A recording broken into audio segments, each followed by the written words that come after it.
Hello and welcome in or welcome back to my channel. My name is Deb from DG Reads and I'm here to kick off my vlog for the Gala of Peace 48-hour weekend readathon for Realmathon.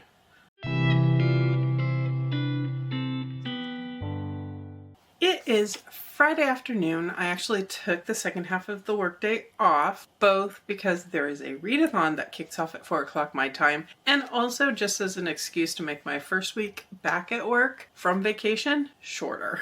So I'm really excited to settle in and have a nice cozy reading weekend with Kylie and my crochet and some fun treats that I picked up on my way home, because this is also kind of an anniversary for my channel because my very first ever vlog was the 48-hour Realmathon readathon vlog that I did without even fully at that time knowing if I was even going to post it or continue on making content, and it launched a really fun experience for me. So this weekend the objective is to try to read as much as possible without burning out and while having fun. There's going to be tons of reading sprints happening during the 48 hours and I will be in the comments watching a lot of those, but really just kind of picking up some of the shorter reads on my TBR and trying to get through as many as possible. My strategy for the weekend is to try to somewhat read in average reading order,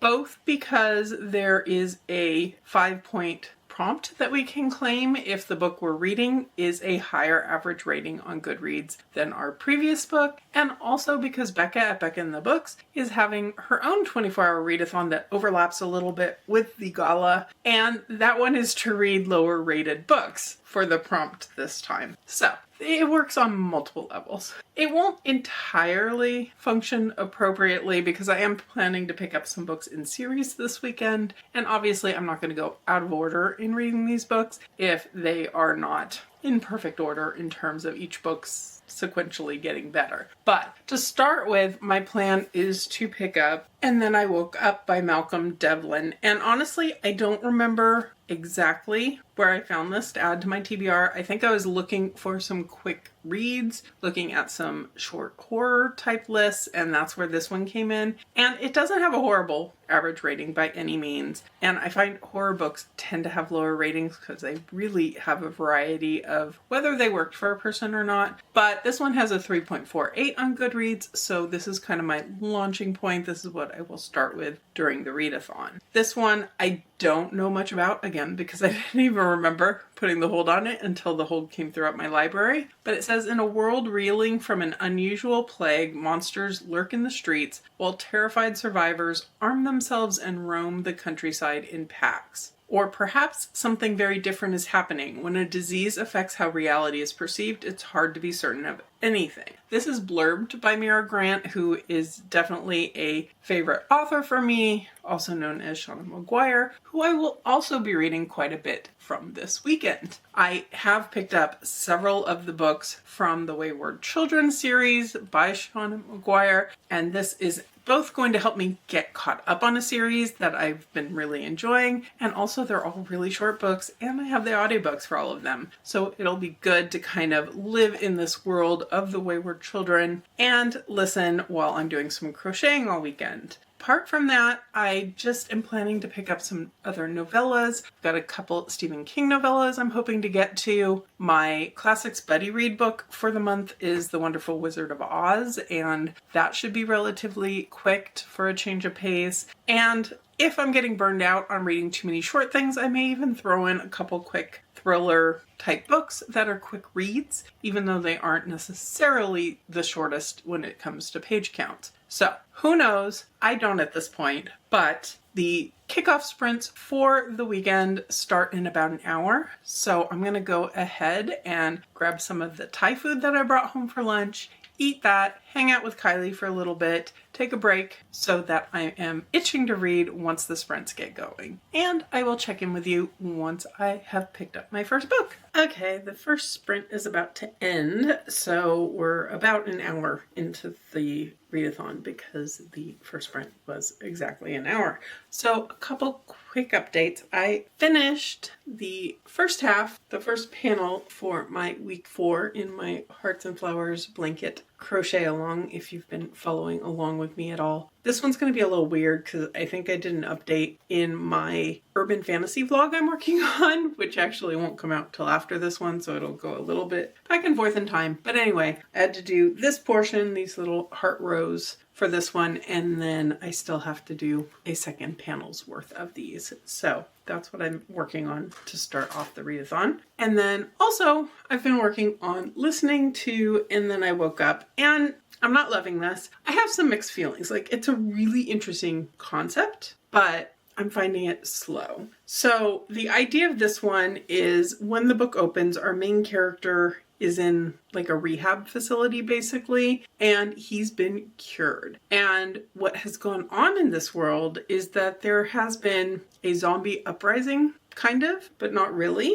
The idea of this, we're following Spence. He's an older man. I'm not sure how old, but he is in this facility, and he worked in a restaurant, and at this restaurant, all of a sudden, customers turned into monsters. They were eating each other. People smelled like raw, rotting meat. And he basically joined up with a team in a very kind of Walking Dead type of style, humans living surrounded by zombies. But we quickly find out in here that not all is as it seems, and maybe he wasn't the good guy, and he's living with a lot of guilt of everything he did when he was infected, and he is now one of the cured. So we're following him at this rehab facility. A new cured person comes in and starts kind of challenging what he is doing, why he's spending so much time there, and she has the idea in mind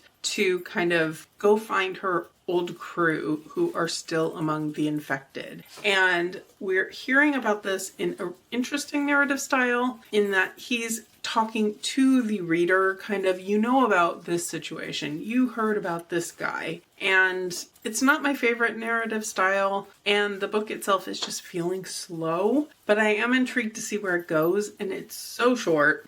It's only going to take me another 45 minutes, half an hour even, possibly, to get through the rest of it. So I don't care that much, but at the same time, I kind of want to see what the point of this is going to wind up being and what the outcome is going to be when we actually finally see the outside world a little bit more, now that these characters are quote-unquote cured. So the sprint's going to end in less than a minute, so I'm going to wrap it up here, and then hopefully the next sprint's long enough for me to finish this up and give you some final thoughts, and then hopefully move on to something I'm going to enjoy more. I'm supposed to be getting up to update on my reading, but I'm a little bit trapped at the moment. Huh. Yeah. But I do have my book here. Nope. I do have my book here. And I didn't love it. That's the bottom line. I love the concept of it. The idea of a zombie apocalypse that's not really the reality that people are actually seeing is very interesting. And the whole concept of a disease that's about perception is very interesting. The stories we get in here really are about our main character Spence, and then this woman who comes in and her story and why her perception and the shift of perception was so important to her. It should have been more sad and heartbreaking than it was, I think. I just felt like the narrative, I just felt like Kylee liked it more than me. Clearly, she doesn't want me saying things I don't like. I feel like the narrative here was a little bit removed because we're hearing from Spence's perspective, and he tells us pretty openly that he's not 100% reliable, largely because of this whole perception, reality, disease thing that he is in recovery from. But I'm really glad I'm holding this book up because you can see it very well at the moment. I feel like there could have been a little more impact to it. And I'm just going to put that down. Pet the dog. Make her happy. Would you like to give the update? No? Anyway, I thought the concepts were very interesting. I think maybe if it had been even a shorter format than a novella, like if it had been a short story, it probably would have been more impactful for me. And I think maybe if the synopsis didn't tell us there were issues of what is reality and what people's perception is being part of the issue, maybe that would have had more impact as well. Overall, I think this was like a 2.5 for me. I'm rounding it to 3 because the concept was very interesting in and of itself. And ultimately, I kept reading because I wanted to kind of know the point. And in the end, it didn't feel like there was a huge point to it, but that's okay. I have actually moved on. I'm halfway into The Invisible Man. I am going to pay some attention to the puppy, and I will give you some final thoughts because I don't have a ton with this one so far. I don't think they're going to change a whole ton by the end, just based on what I'm reading so far. We are starting with the lowest rated books on my TBR, so I'm not shocked that we're not hitting immediate wins. Spoiler alert, I'm not loving The Invisible Man, but things are going to be improving. That's the other benefit of reading in lowest to highest rated order, is as I get more tired as the weekend goes on, I should be hitting the books that will keep me more engaged. So we shall see. I will check in with you later, hopefully, maybe when I eventually get up off the couch again and puppy releases me from puppy jail. And that's it for now. Okay, we're almost 5 hours into the readathon, and I have finished another book. I did finish up The Invisible Man. And the reason I picked this up is not because it was necessarily calling to me, but it's short. And it is one of the spaces on my horror bingo card that I needed a bit of a kick in the pants to get to. So I figured this was a good time. It was like a 5-hour audiobook, and that kept me entertained enough. I just didn't love it, and it felt a bit silly. It was different than I kind of expected it to be. This is one of those stories, classics, that you kind of know about maybe, but I didn't know details. So as things start, we have this man all wrapped up in like bandages and a hat and everything, checking into a hotel, essentially, that type of situation. And he is the Invisible Man. We kind of get the point of that from the title.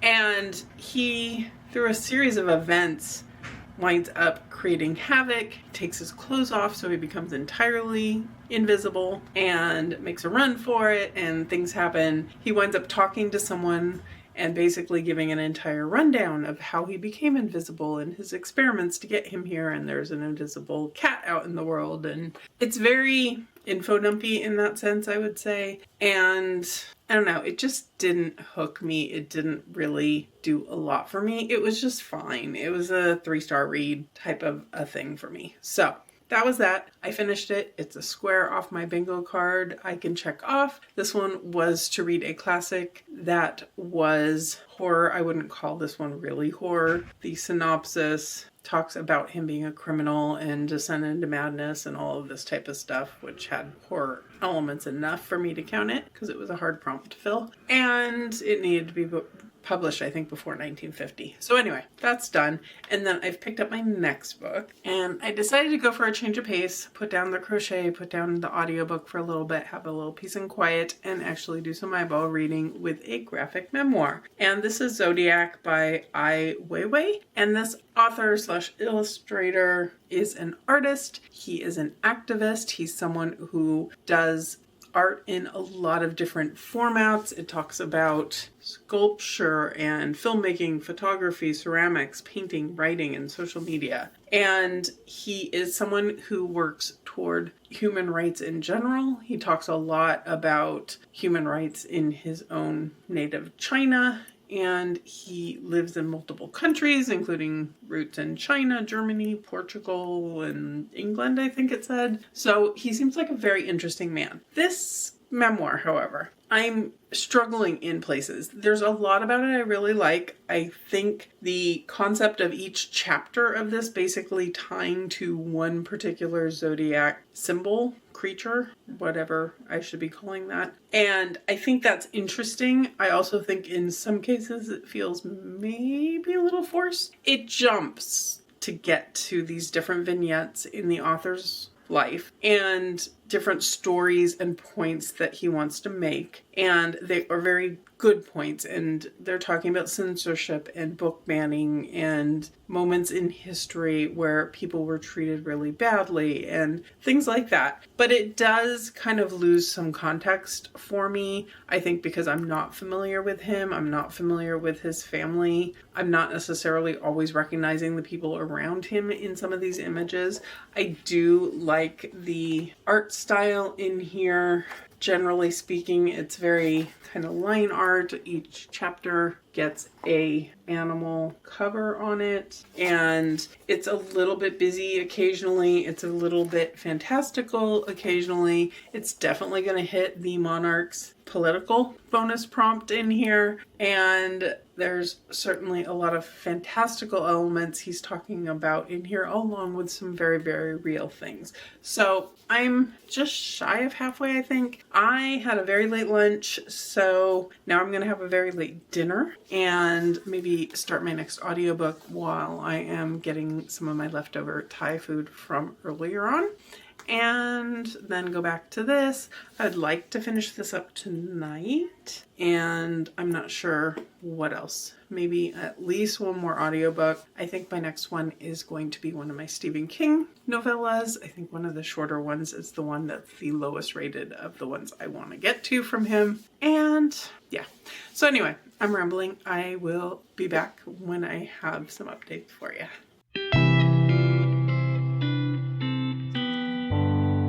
By the end, I definitely connected with who was who a little bit better. I do think the book could have done a little bit more at the beginning of kind of introducing us to everyone and their relationships to each other. Who's the mom? Who's the son? Who's the actual artist? All of those types of things. And that probably would have helped me get into it a little bit faster. But overall, I think it worked out well in terms of the creativity of using the different zodiac signs and the animals for those, and telling stories about them and integrating that into what the artist wanted to say in each section of this book. So overall, good time with this one. I'm giving it 4 stars. It just lost me a little bit, especially at the beginning, to get a full 5 stars out of me, but not mad that I picked it up. And it certainly has a lot to say about cities for me to count this as an urban read, and absolutely a lot about politics. So all of that gets me a couple bonus points as well. With that, I am going to go ahead and head upstairs. I am currently listening to and in the middle of The Breathing Method by Stephen King, which is one of his shorter novellas, and not one that I've heard great things about, and I'm not particularly loving it. But we've got kind of a gentleman's club, and our main character is kind of on the outside but getting invited in. And somebody's telling a story about a woman who is pregnant and going to have a baby.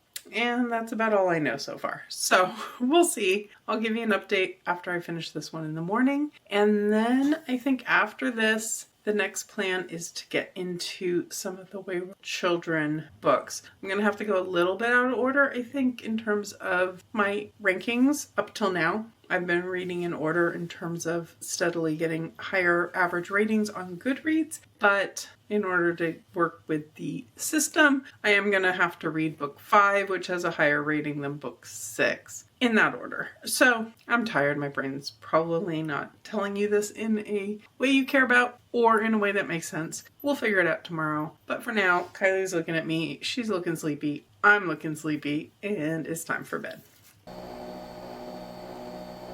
Okay, it's about 7 a.m. I've got my Carrion City coffee going, and I'm sitting down to kind of log my pages for yesterday. It was a successful first day of the readathon, I would say. For the whole day, including pre-readathon, I actually read 1,000 pages, which is a nice number to hit. I was kind of at the end of the day really, really close to 1,000. I'm like, I can push a little harder just to hit that mark. And I did. So I crashed out around 11 o'clock, but before I did so, I did finish up The Breathing Method by Stephen King, and it was fine. It was okay. It wasn't anything special. I think it was a pretty straightforward narrative. The ending did have a disturbing twist to it. I would not recommend it to anyone who's pregnant or has any triggers related to pregnancy, because it was kind of a disturbing moment and some imagery that definitely sticks in my head a little bit. But overall, it was a 3-star read. It was fine. I'm glad that I picked it up. It's one that I have read before, but really didn't remember at all. So I did that. And then next I picked up Come Tumbling Down, and this is by Shauna McGuire. It's book 5 in the Wayward Children series. And overall, had a good time with this one. Read about 40% before I got to bed last night, or went to sleep last night rather, and then finished it up this morning. And I overall, like I said, really enjoyed it. It was a 4-star read for me. This one returns us to some familiar characters. There's a focus on Jack and Jill, and in particular in this one, Jack. And I don't want to say too much about what the storyline for this is because it would spoil how things ended the last time we saw these characters. But we are following them, and like I said, in particular Jack, and the side characters were characters that I was familiar with from other novels, so it was a fun kind of return to some familiarity as I'm picking this series back up and getting back into it. This one takes me out of reading in ratings order because this one was rated a little bit higher, but I needed to read this obviously before I picked up book 6, which was kind of the next one on my list in terms of ratings order. So I have actually started the next one, which is Across the Green Grass Fields. And this one, I'm, a whole 10 minutes into the audio, I think. So I don't know too much about it yet. It says, "Welcome to the Hooflands. We're happy to have you, even if you being here means something's coming." So I think this one is a new character or a newer character or someone we haven't focused on before at least. So that's about all I know. So we'll see how this one goes. But overall, yesterday was a success. In terms of plans for today, it is pretty chilly for Los Angeles. It's mid-40s right now, and I am definitely wanting to get back under some blankets and cozy up with Kylie for a bit, drink my coffee. At some point today, I need to get myself a little bit put together. I think I need to get a video filmed today, and that means probably putting on makeup and some clothing that isn't, lounge around the house type. So maybe that'll happen. We'll see how the day goes. I'm sure at some point I will probably want to take a little bit of a break from reading anyway. So that's it for the moment, and I will check back in with you later when I have an update.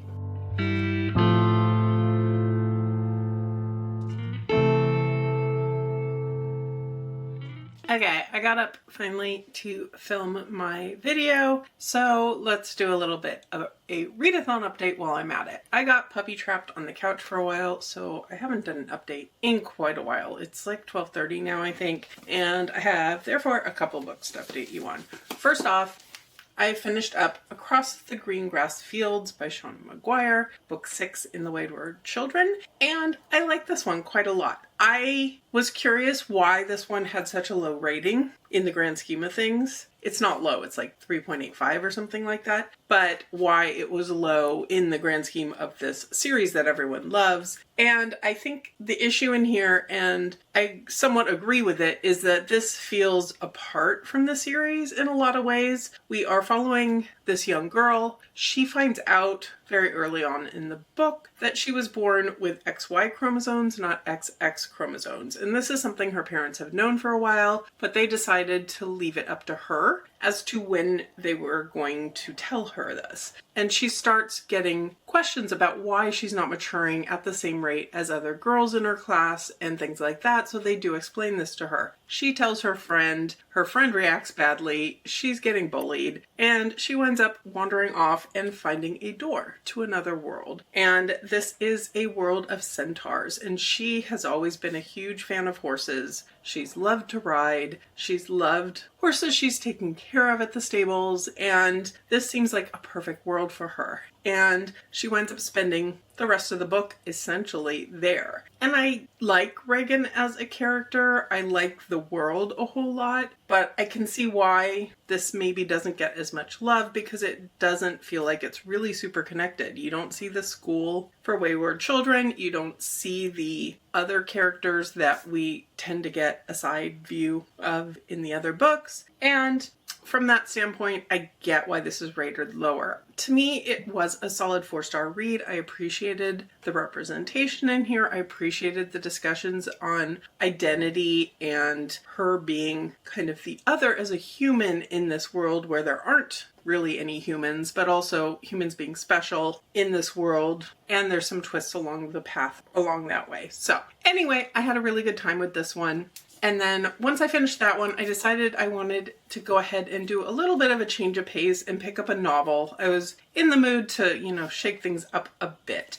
So I picked up A Killing Cold by Kate Alice Marshall. It's a short book, but it is a full-length novel. And it's one that is actually on my TBR for this month, so I'm doing myself a favor there. And I had a fantastic time with this one. We are following Theo, who is a young woman with a very interesting past. She was raised by a super religious set of adoptive parents. Things did not go well with them. She did not seem to fit in, and she has no actual recollection of who she was prior to her getting to them. She doesn't know her original name. The name she has is one they gave her. And she goes around telling people that her parents are dead. And that's just the easiest way to kind of explain her family situation, even if it's not 100% true. She is going home with Connor, who is her fiance. They've had a kind of a whirlwind romance. It seemed like they were meant to be from the moment they met by happenstance at this party. And this is the first time she's going to be meeting the majority of his family. I think she's met his sister before, but really that's the only member of the family that she knows. The family is very, very rich. They're very concerned that maybe her motives aren't pure, and she's got a lot of secrets in her past. So they're asking a lot of questions about who her family is, what's her background, and she can't or won't answer them. As she is spending time in this place, it starts to bring up more and more questions about her past and whether she can recover some of those early memories that she's lost and find out some truths about herself, even as everyone's trying to find out more about her. And I really think this did well at being twisty and turny and something that you just don't want to put down, or at least for me that was the case. And I think there were definitely plot conveniences, but I think the author did a good job of explaining those in a way that made it feel less convenient, if that makes sense. This type of thriller, there has to be some plot conveniences or nothing's gonna happen. But I really thought there was a lot of good kind of red herrings thrown in, some misinformation, and different characters know different things, and I thought that all worked quite well together. This is an author I've really enjoyed in the past. I've read mostly their YA, I think, novels. This is an author I know I enjoy, so I'm really glad that I enjoyed this one as well. And this got a solid high 4-star, I think. 4.5 even, maybe? I don't know. After this one, I do have a couple of options of what I go with next. The next book, kind of in my ratings order of the books I was kind of thinking about for the weekend, is The Hand Behind the Door and Other Stories by R.C. Hill. This is a short collection of short stories that I picked up on Scary or Kindle Day, I think it was. And it's only 109 pages, so I figured this would be a good chance to maybe throw one of those in.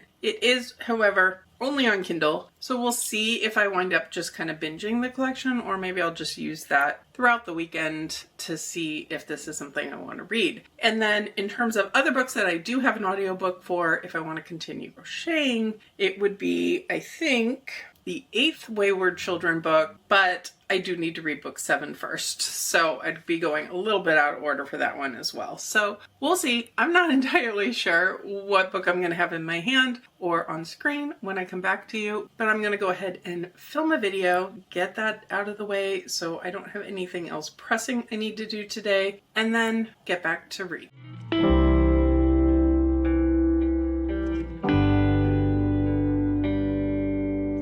It's, I think, around 7 o'clock Saturday evening, so a little bit past the 24-hour mark in the readathon, and I do have a couple updates for you. I took a little bit of a break and worked on doing some editing and just turned the sprints off in order to have a little bit of quiet. And then my neighbors started having a party, really loud music, I don't know, and Kylie's barking at them, and it's been a lot of overload. So I think I may just go to my room, do some reading there, and just try to shut myself off from the world for a little while. But before I do that, I did want to give you an update because I have finished a couple of things.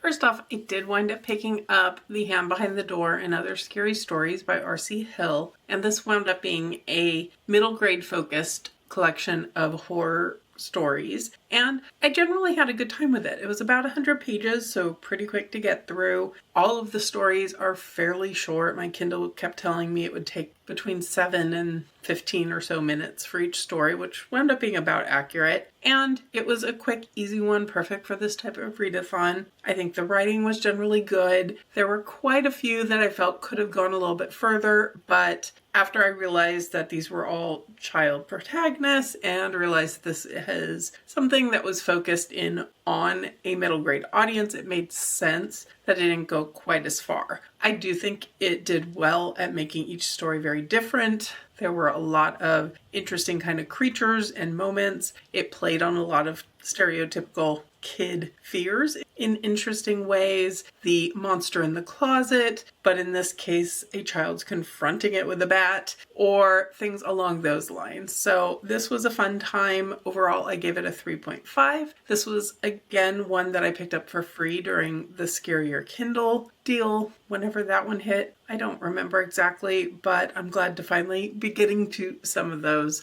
that have been sitting on my Kindle ever since. And then combined with that one, I switched on and off a little bit to read the next Wayward Children book, Where the Drowned Girls Go, and I really enjoyed this one. This one is following Cora for the most part, and she is someone who has been tied to being a mermaid, and her world, she's being called upon by these drowned gods, and she's struggling, really, and she goes to the person in charge of the home for these wayward children and asks for something different, a different approach to dealing with her absence from the world she visited and her subsequent involvement after that. And so she gets sent to this alternate school. So we get a whole new school environment, which I found really interesting. It has definitely a darker tone to it. The people in charge there are not quite the friendly people that Miss West at the home we know and love are. We do see some familiar faces there, which I really appreciated, including Regan, who we spent time with in the Hoof world in the last book. And now it makes sense why we had her story in the one right before this, because we needed to know about her affinity with horses and all of that to go into this particular story. So the fact that that book felt like kind of an aside makes a little more sense in the scope of this particular book as well.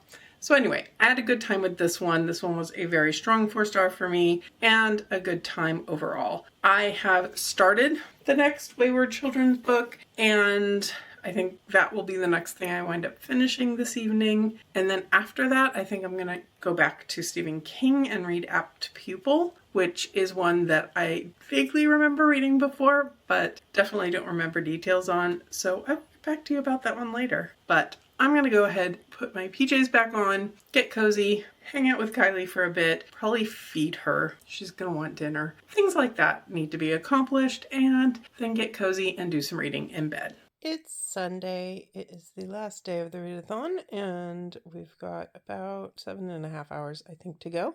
But I think Kylie deserves a treat.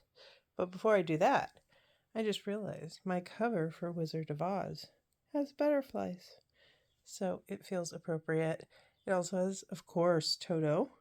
And it seems like a good time to spoil a puppy a little bit. I bought the little miss a treat a couple of months back when I knew this readathon was coming, and I knew I was going to get a butterfly costume for her. So, of course, we were going to be on the butterfly team. And I found her a BarkBox butterfly toy to buy. So she's going to get this to start our day. I'm going to go get some coffee.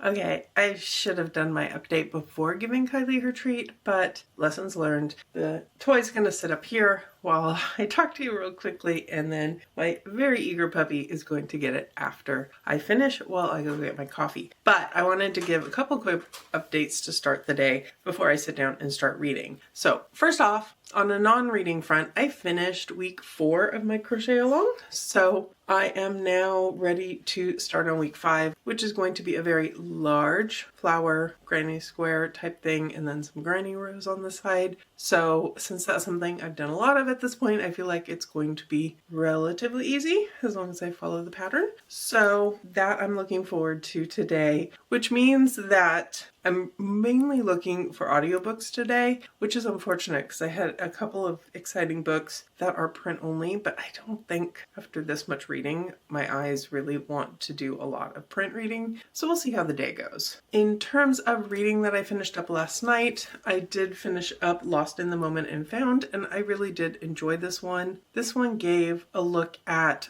the doors themselves and what potentially can be behind the functioning of the door, and kind of some interesting twists to what's going on with the main character in this one. This is a little bit of a hard book to read in the sense that what our main character Antoinette is running away from is really bad. She loses her father at the very beginning of the book, which I wasn't expecting, and she is present there when he dies, which was traumatic to read about. And then she winds up with a stepfather who is not a good man. And there's lots of gaslighting. There's a trigger warning at the very beginning of the book from the author for that. And we can start to see where it's heading when she runs away. And she gets out into a different situation. It seems like maybe it's not such a bad situation, but there's more going on than she first realizes. So this one I really, really liked. I give it 4.5 stars, and I'm excited to go on to the next book. My next audiobook actually is going to be Mislaid in Parts Unknown, which I've heard kind of continues off of the previous books and gets back to some of the characters that we already know. So I'm excited for that. And then, as I showed you when I was giving Kylie her toy, I am going to be picking up The Wonderful Wizard of Oz this morning. This is one that I can get on audio, and it's possible I might in places, but I have this really fun edition, and this is our buddy read for the Classics Buddy Read this month, which is one that I co-host with a couple fabulous people, and these editions are just really fun to go through physically. So that's my plan this morning, is to go through this one in print. You get these fun little pages where there's special things on them and fold out items, things like that. I don't want to look too much because then I would spoil myself a little bit for them. But that is the plan with my morning coffee this morning, and then get back into Shauna McGuire and the Wayward Children series. And the heater's about to go on, so I'm going to cut this off here and give Kylie back her toy.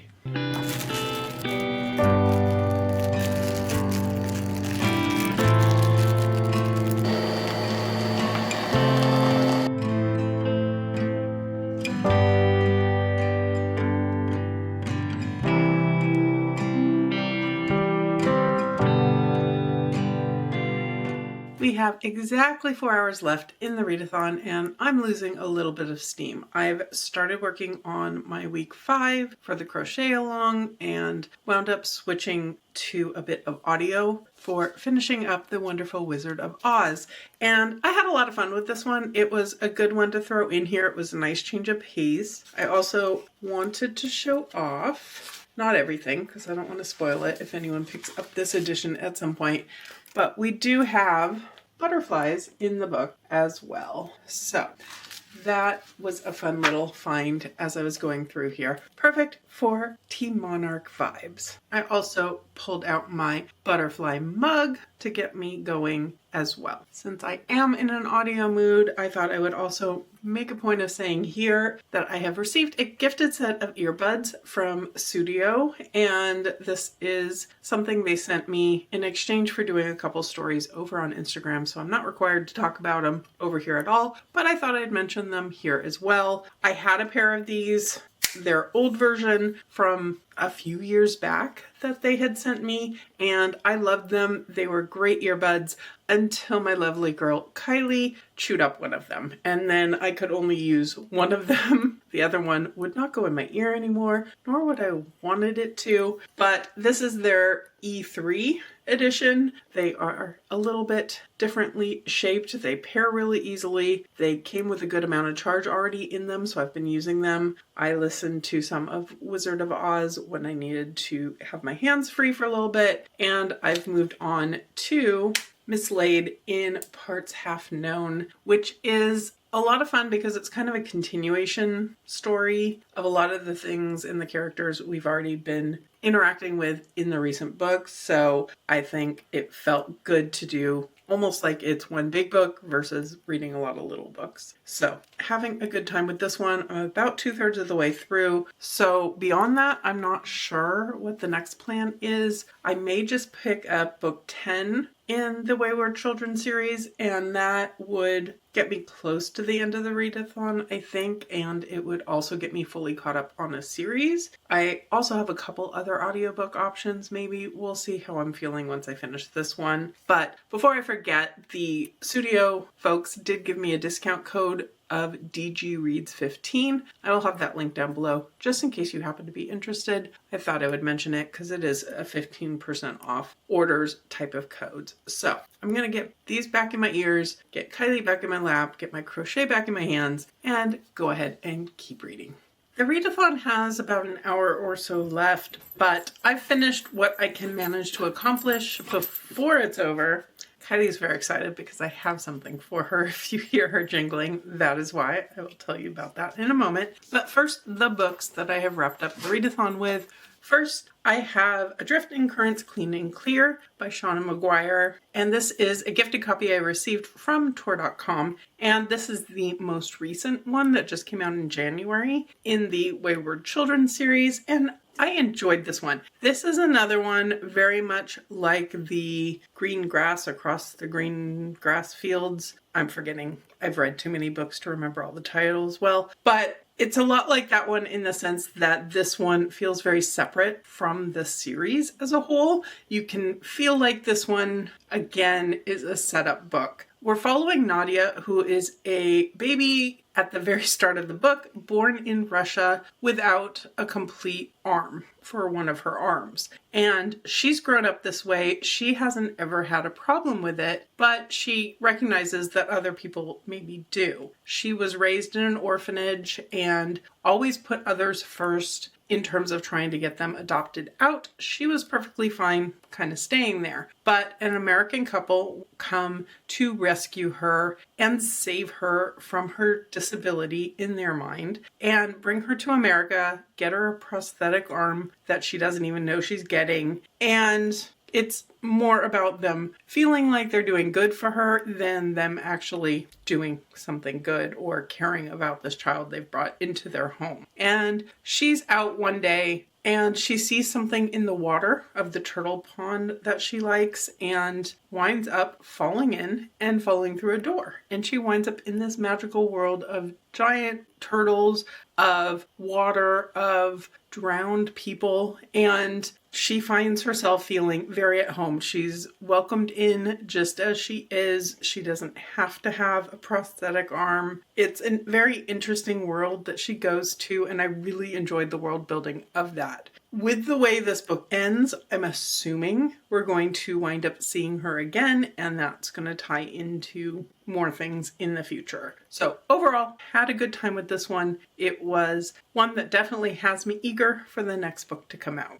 And then to get one more super quick thing in, I picked up A Descent of Dragons by Jasmine Young. And this is a prequel novella for the series that begins with A Descent of Dragons. And this is one that I heard about from Bree at Four Paws in a Book. And I thought putting the prequel novella, which you can get for free by joining Jasmine Young's newsletter, would be a great way to introduce myself to the book. I already previous to even knowing there was a novella, had the book downloaded and the audiobook downloaded. The audiobook just came out. The book's been out for a little while. So it's one that I'm very intrigued to get to. It's a world with dragons and it's epic fantasy and it sounds fantastic. This one begins with the hatching of a bale, and a bale is something that I may very well be mispronouncing because I didn't have audio for this one, but it is bigger and badder and more powerful and more independent than dragons. We're following one that is currently hatching, and they have their